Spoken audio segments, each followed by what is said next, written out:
J'aimerais commencer ce témoignage par le psaume qui m'a fait découvrir la foi chrétienne.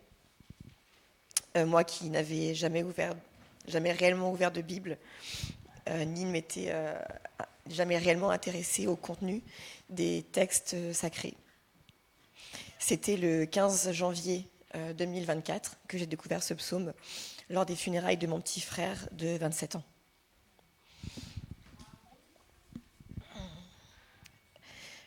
Psaume 23, le divin berger.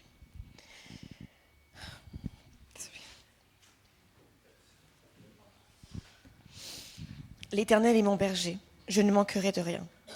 Il me fait prendre du repos dans de verts pâturages. Il me dirige près d'une eau paisible. Il me redonne des forces, il me conduit dans les sentiers de la justice à cause de son nom. Même quand je marche dans la sombre vallée de la mort, je ne redoute aucun mal, car tu es avec moi. Ta conduite et ton appui, voilà qui me réconforte. Tu dresses une table devant moi, en face de mes adversaires. Tu verses de l'huile sur ma tête et tu fais déborder ma coupe. Oui, le bonheur et la grâce m'accompagneront tous les jours de ma vie, et je reviendrai dans la maison de l'Éternel jusqu'à la fin de mes jours.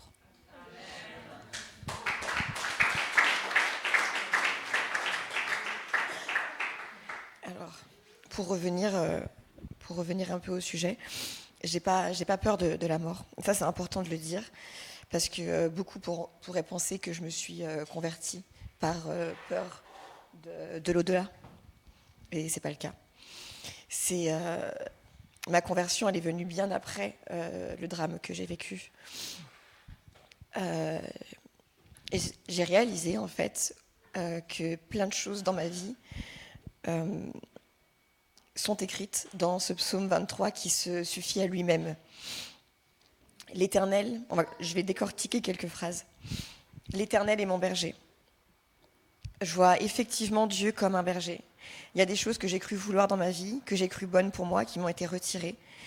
Et sur le coup, j'ai pas compris, parce que c'est la sidération. Mais c'est pas mon rôle de comprendre. Juste de me laisser porter par le flot dans lequel Dieu m'a transportée. La phrase « je ne manquerai de rien ». Cette phrase, elle semble évidente, pourtant on n'arrive pas à la comprendre au quotidien. Parce que lorsque quelque chose manque à nos vies, par exemple pas assez de clients, pas assez d'argent, une période de célibat, ou des amis qu'on verrait moins, des complexes qu'on n'arriverait pas à surmonter, on est obnubilé que par ça. Et le manque, ça occupe tout notre esprit. Et pour moi, c'est la plus grande source de tous nos malheurs en tant qu'être humain. On est conditionné pour repérer le manque, sauf qu'en fait, on s'en est toujours sorti. Moi, j'ai 31 ans, et à tous les moments où j'ai cru que j'allais pas m'en sortir, où je manquais de quoi que ce soit, c'était pas vrai. Avec le temps, les clients reviennent, les nouvelles relations amoureuses commencent, on rencontre d'autres amis, on retrouve le poids idéal qu'on aurait toujours voulu avoir, parce qu'en fait, Dieu, il a toujours été là. Tu dresses une table devant moi, en face de mes adversaires. Ça, c'est une phrase qui laisse beaucoup de place à l'interprétation, comme beaucoup de passages bibliques en réalité. Mais moi, j'en ai une bien particulière. Peu importe qui se dressera pour me chambouler, pour me provoquer, je resterai assise face à eux. Je les regarderai s'agiter, mais moi, je profiterai du bon et délicieux repas que Dieu m'aura préparé. Parce que dans les moments de danger immédiat, souvent, on n'a plus faim, on ne mange pas, mais quand le corps est détendu, quand Dieu est avec nous, on n'a pas envie de survivre pour combattre, on n'a pas envie de se débattre. On reste tranquille, assis à table, et on regarde les choses se faire. C'est la conviction ultime pour moi que nos adversaires ne nous peuvent aucun mal grâce à Dieu. Alors, oui, le bonheur et la grâce m'accompagneront tous les jours de ma vie. Cette phrase, c'est celle qui me fait toujours pleurer. Parce que oui, en fait, juste oui. Quelle grâce de vivre cette vie.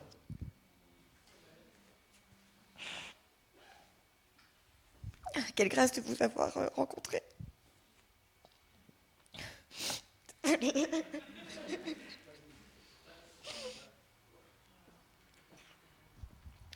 Quelle grâce de vous avoir tous rencontrés.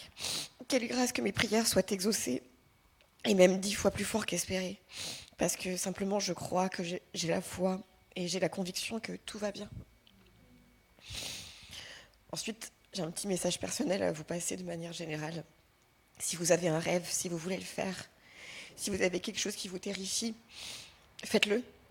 Parce que vous pouvez être qui vous voulez être sur cette terre avec l'aide de Dieu. Faites le premier pas vers vos désirs et priez pour que Dieu vous protège et accélère le processus. Parce que ça marche. Et pour terminer mon témoignage, je voudrais simplement vous dire que ce qui est important, c'est que cette vie, nous la vivions aujourd'hui. Le bien que nous faisons autour de nous, c'est le plus important. Comment aimez-vous au quotidien et qu'avez-vous fait pour les autres ? Amen.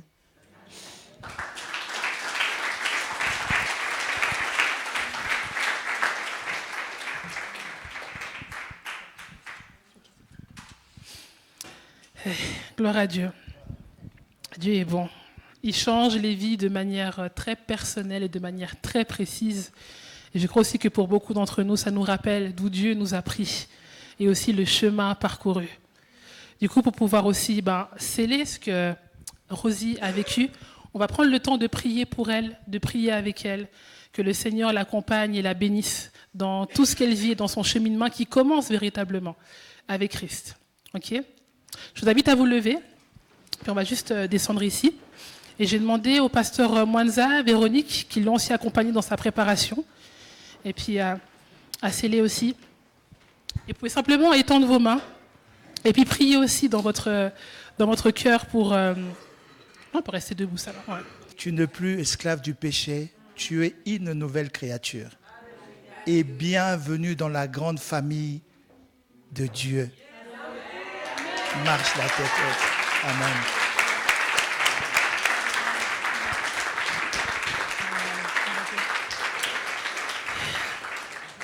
Donc vous aurez l'occasion aussi de lui manifester votre joie à la fin du culte. Sois bénie, Rosie. Ce n'est que le début.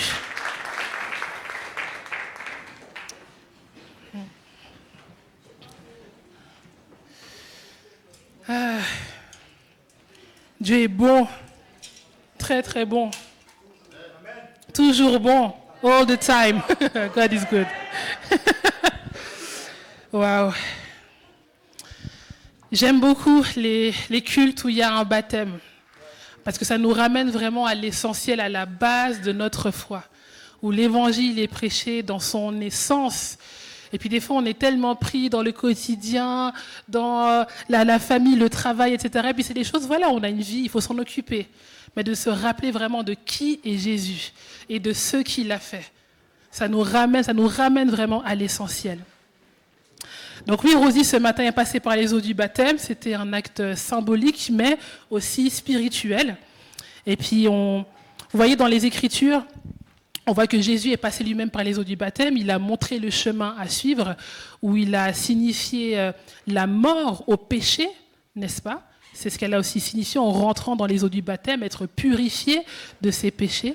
Et puis en ressortant des eaux, cette vie nouvelle, cette vie abondante donnée en Christ par sa résurrection. Et c'est notre partage en tant qu'enfant de Dieu, en tant que chrétien. Alors quand on dit aujourd'hui chrétien, des fois ça ne résonne pas très terrible. Si vous dites à vos collègues ou à votre voisinage « je suis chrétien », ça peut un peu se crisper. Parce que quand on voit chrétien dans les news, on voit certains dirigeants politiques. On ne va pas les citer. Hein. On voit peut-être, je ne sais pas, quelque chose de très traditionnel ou de très fermé, de très jugeant. Les gens n'osent même pas rentrer dans les églises par peur d'être jugés. Il y a des scandales qui ont sali aussi l'image de l'église. Donc être chrétien aujourd'hui, ce n'est pas si simple aux yeux de la société. Puis il y a quelques semaines, on a reçu, il y a 1 ou 2 semaines maintenant, reçu Kevin Roulin, le pasteur Kevin Roulin, et puis qui disait justement que d'un point de vue sociologique, on est passé à une ère post-chrétienne. Donc le christianisme ne fait pas partie fondamentalement des valeurs qui sont inculquées dans la société. Il y a peut-être certains d'entre vous qui avaient 50 ans et plus, vous avez peut-être évolué dans des familles avec une tradition chrétienne qui peut être catholique, protestante, évangélique, peu importe. Donc même si vous n'avez pas forcément vécu à la suite de Christ dans votre vie, vous avez reçu une éducation, des valeurs où vous savez, quand on dit Jésus, vous savez de qui on parle. Mais aujourd'hui, moi j'ai 33 ans et j'ai plein d'amis, des gens qui n'ont pas du tout évolué dans un milieu religieux, que ce soit même musulman, bouddhiste ou autre, simplement athées, juste par des philosophies, des idéologies. Et donc quand on parle à quelqu'un de Jésus, des fois les gens ne savent même pas qui il est. Certains pensent que c'est un mythe qui n'a jamais existé, alors que historiquement c'est incontestable. On c'est même malhonnête d'un point de vue scientifique de dire que Jésus n'a jamais existé. Et donc, en tant que chrétiens, c'est notre devoir aussi de rétablir la vérité. Parce que nous savons celui qui nous a sauvés. Nous le connaissons. Et donc, ce mot chrétien, des fois, on l'attribue aussi à une institution, n'est-ce pas, quand on parle du christianisme, il y en a qui pensent au Vatican ou ce genre de choses. Mais en réalité, on voit que dans la Bible, le mot chrétien, c'est pas quelque chose que des chrétiens se sont attribués. C'est un mot, c'est un terme, c'est une dénomination qui leur a été donnée par des gens qui n'étaient pas chrétiens. Et donc, chrétien veut dire quoi? Veut dire petit Christ, ou quelqu'un qui appartient à Christ. Et on voit ça une fois que Jésus, voilà, il est mort, il est ressuscité, il est monté au ciel, il a vécu cette ascension, il nous a envoyé l'Esprit. Les disciples ont été baptisés du Saint-Esprit pour être des témoins de Christ. Et là, le début de l'Église commence. Et à Antioche, ils enseignent la parole de Dieu. Et à Antioche, les gens qui les voient, qui entendent ce qu'ils disent, décident que ceux-là, ce sont des chrétiens. Ce sont des petits Christ, des gens qui, par leur parole, leur attitude, ce qu'ils manifestent, ressemblent à Christ. C'est fort quand même. Donc l'enseignement qu'a laissé Jésus-Christ était tellement en eux qu'ils y étaient forcément associés. Chrétiens, ceux qui appartiennent à Christ. Alors à chaque fois que toi tu t'appelles chrétien, tu dis je suis chrétien, assure-toi. Vraiment. Que tu manifestes vraiment le Christ. Amen. Alors, qui est ce Jésus? Qui est Jésus? On l'a chanté, c'est le Messie, le Fils de Dieu, qui a été envoyé pour prendre nos péchés sur lui. Il a pris sur lui notre condamnation, ce qui nous séparait de Dieu, n'est-ce pas? Il s'est donné volontairement. Sa vie, elle ne lui a pas été arrachée, mais il a même sué des grumeaux de sang en acceptant la volonté de Dieu d'aller jusqu'à la croix pour nous, n'est-ce pas? Et puis même, là on parle du Nouveau Testament d'il y a 2000 ans, mais on voit que depuis le commencement de l'humanité, quelque part Jésus était déjà là. Au début de l'évangile de Jean, Jean décrit, il dit au commencement était la parole. Et la parole était avec Dieu et la parole était Dieu. Elle était au commencement avec Dieu. Toutes choses ont été faites par elle. Et rien de ce qui a été fait n'a été fait sans elle. Et la parole a été faite chair, et elle a habité parmi nous, pleine de grâce et de vérité. Donc Jésus préexistait avant la création. La parole par qui tout a été fait, c'est lui. Quel mystère, mais quelle gloire. Amen. Donc ça, c'est ce que Jean a comme révélation de qui est Jésus. Mais Jésus aussi parle de lui-même. Il n'y a pas que des témoignages de gens qui disaient qui est Jésus. Jésus parle de lui-même et il dit des choses importantes pour qu'on apprenne aussi à le connaître. Donc je vais lire un passage dans Jean 14, les versets 1 à 7. Et on va s'arrêter sur un verset en particulier. Donc là, Jésus annonce son départ vers Jérusalem, sa montée vers Jérusalem à ses disciples, avant qu'ils ne passent par l'épreuve de la croix. Et puis il dit à ses disciples au verset 1, « Que votre cœur ne se trouble point. Croyez en Dieu et croyez en moi. Il y a plusieurs demeures dans la maison de mon Père. Si cela n'était pas, je vous l'aurais dit. Je vais vous préparer une place. Et lorsque je m'en serai allé et que je vous aurai préparé une place, je reviendrai. Et je vous prendrai avec moi, afin que là où je suis, vous y soyez aussi. Vous savez où je vais et vous en savez le chemin. » Thomas lui dit, « Seigneur, nous ne savons où tu vas. Comment en pouvons-nous savoir le chemin ?»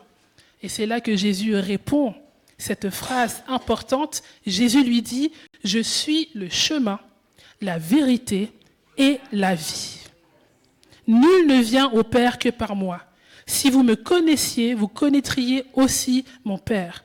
Et dès maintenant, vous le connaissez et vous l'avez vu. » Donc les disciples sont troublés. Thomas pose la vraie question, on ne sait pas où tu vas. Et Jésus fait cette triple affirmation, « Je suis le chemin, la vérité et la vie. » Et des fois, on le dit de manière un peu normale, assez posée. Mais je vous invite ce matin à ce qu'on s'arrête sur ces 3 dimensions. Le chemin, la vérité et la vie. Commençons par la question du chemin. Pour aller quelque part, il faut prendre un chemin, n'est-ce pas? Aujourd'hui, on était à la plage de My. Donc, en partant, ceux qui sont allés en voiture, en train, ont certainement mis un GPS et sont partis d'un point A à un point B. Et pour aller d'un point A à un point B, il faut prendre un chemin, une route, n'est-ce pas? Et donc, dans la vie, dans l'existence humaine, tout le monde cherche la quête du sens de sa propre vie. Quel est le but de ma vie? Vers quoi je vais, n'est-ce pas? Et donc, Jésus dit que lui, c'est le chemin. Il ne dit pas que le chemin, c'est un endroit. Il ne dit pas que le chemin, c'est un pays. Il dit que lui, en tant que personne, il n'est pas un chemin. Il est le chemin. C'est quand même fort comme affirmation. Certains diront, mais c'est orgueilleux quand même. Qui peut se prétendre d'être le chemin? Jésus le dit. Il dit, je suis le chemin. Et puis il explique pourquoi. Il dit qu'il est le chemin pour aller au Père. Il dit que nul ne vient au Père que par moi. Donc pour accéder au Père, pour être réconcilié avec Dieu, il y a besoin de passer par Jésus. N'est-ce pas?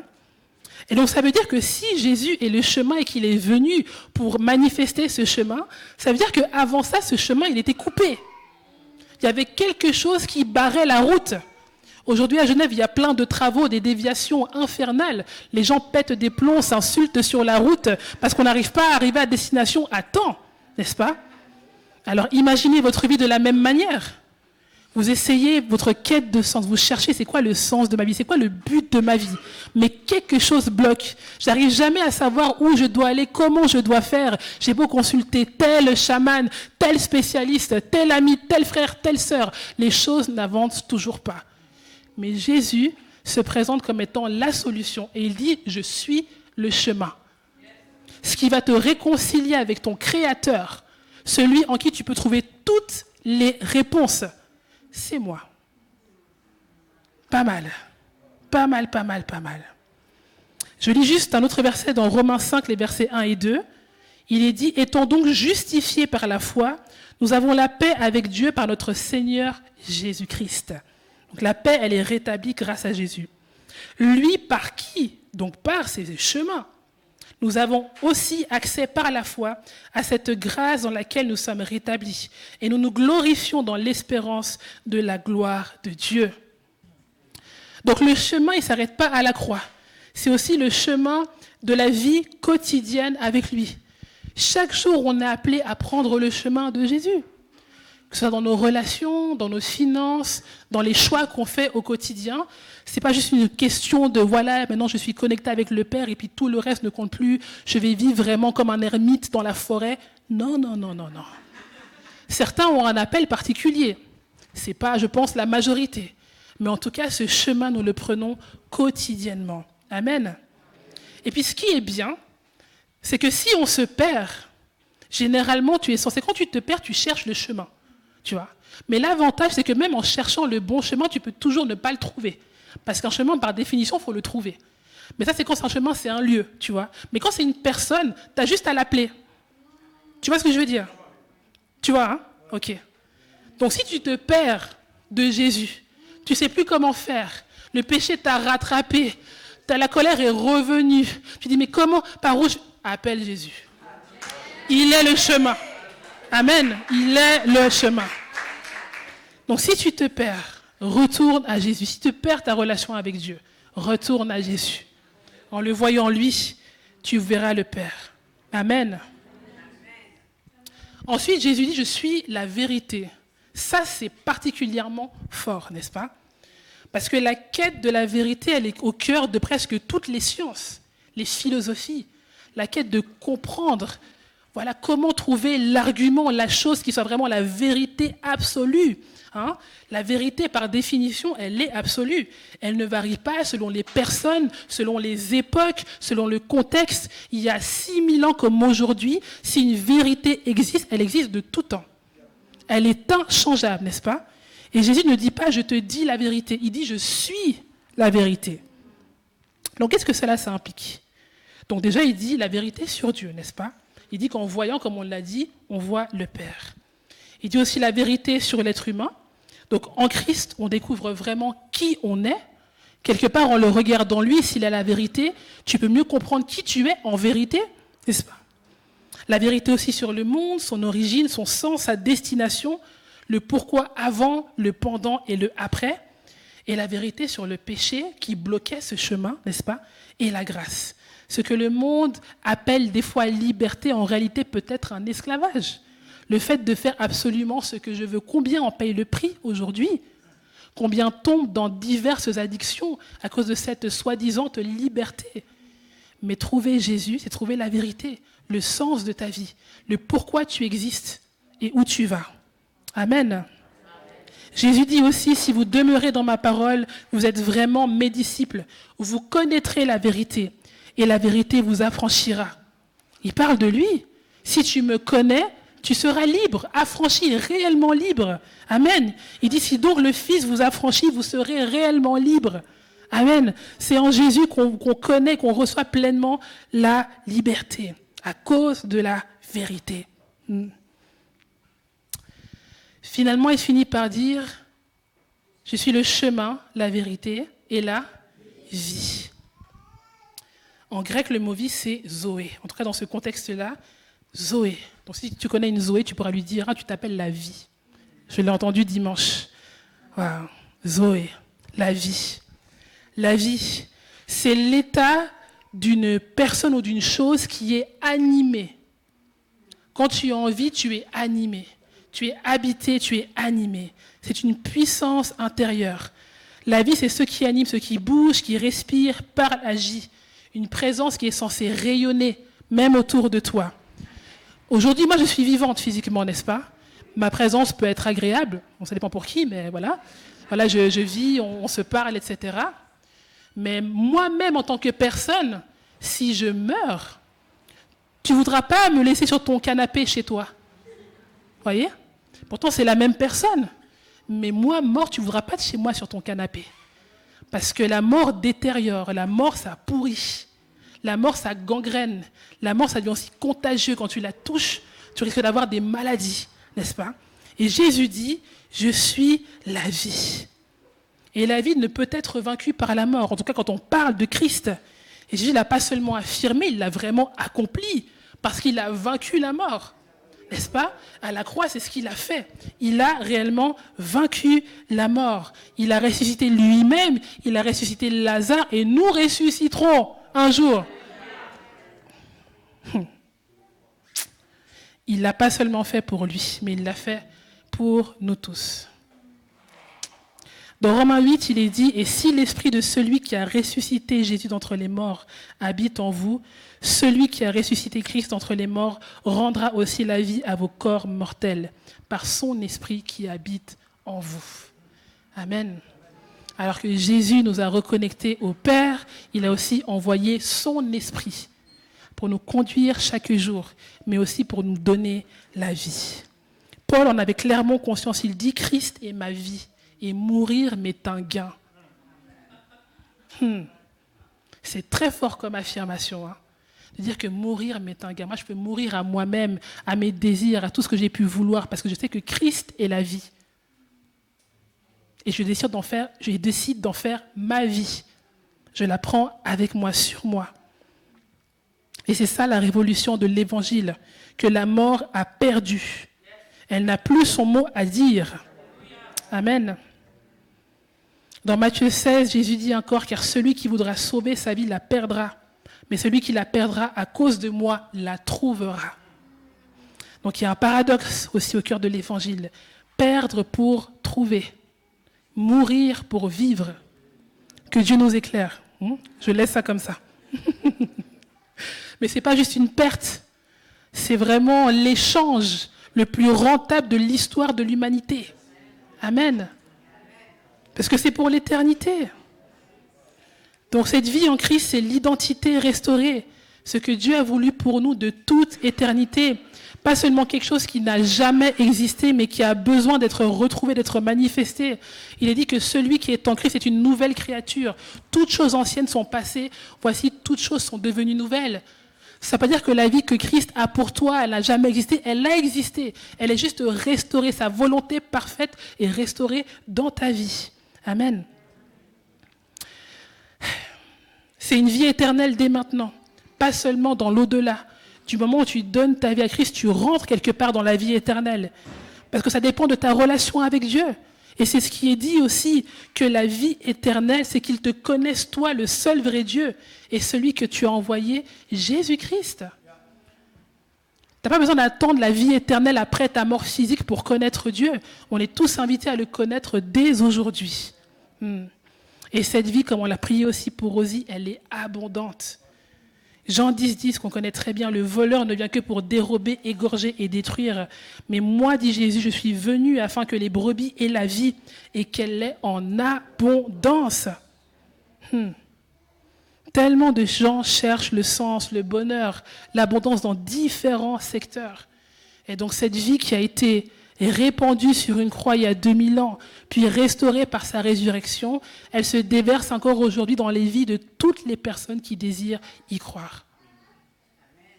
Elle est absolue, éternelle, pour toujours. Amen. Jésus dit, je suis le chemin, la vérité et la vie. Voilà qui est Jésus. Amen. Est-ce que je peux te demander juste, Joy, de m'accompagner au piano ? On va clôturer, on va prier. Je vous invite à vous lever.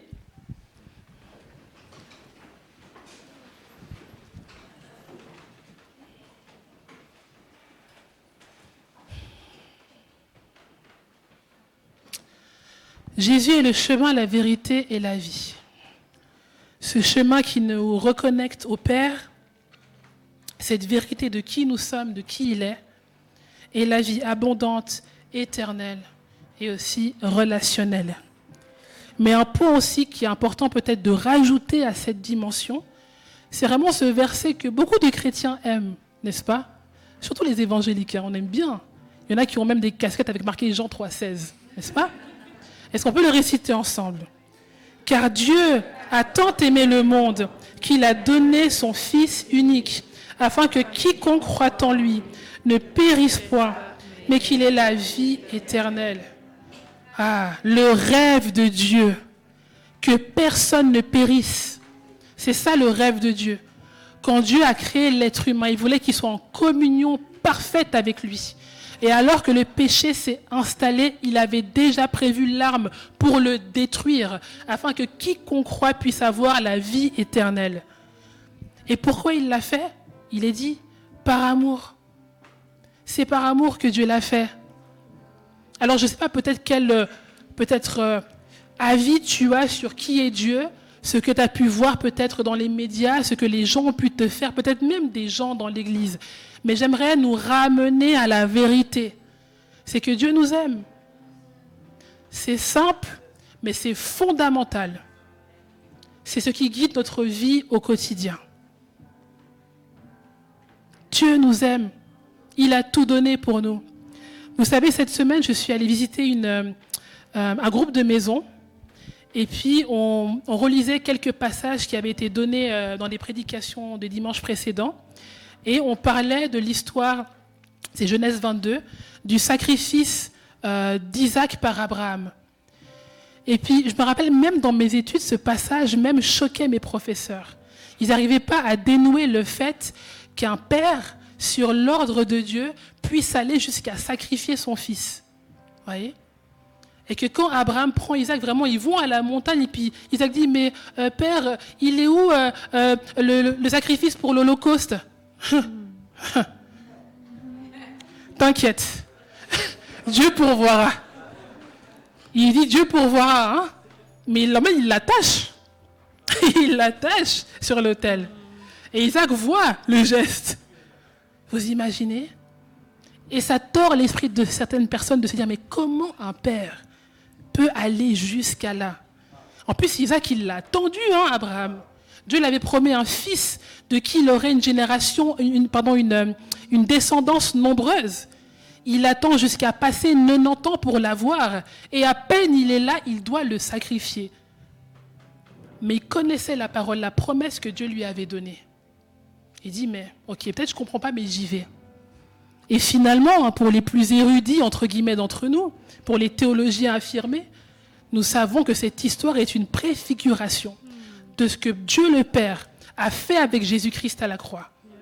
Il a donné son Fils, il est dit unique. Pour nous, là, des fois qui l'ignorons, qui boudons la prière, c'est pour nous qu'il a donné. Parce qu'il nous aime.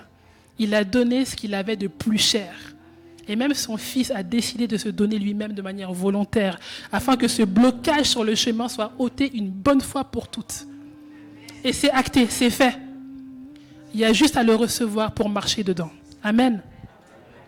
Donc ce matin, ce que j'avais particulièrement à cœur, je sais qu'aujourd'hui il y a plein de situations, peut-être familiales, professionnelles, mais juste de prendre un temps pour dire merci. Merci Seigneur. Moi je vais me rappeler de ce que tu as fait. Je sais que ma vie peut-être là c'est compliqué, mais je vais juste me centrer un instant et élever ma voix pour te dire Seigneur merci, parce que tu as tout donné pour moi. Tu as résolu le problème de mon existence et je vais encore le reconnaître ce matin et que cela se déverse dans tous les domaines de ma vie. Amen. Est-ce qu'on peut lever les mains ensemble?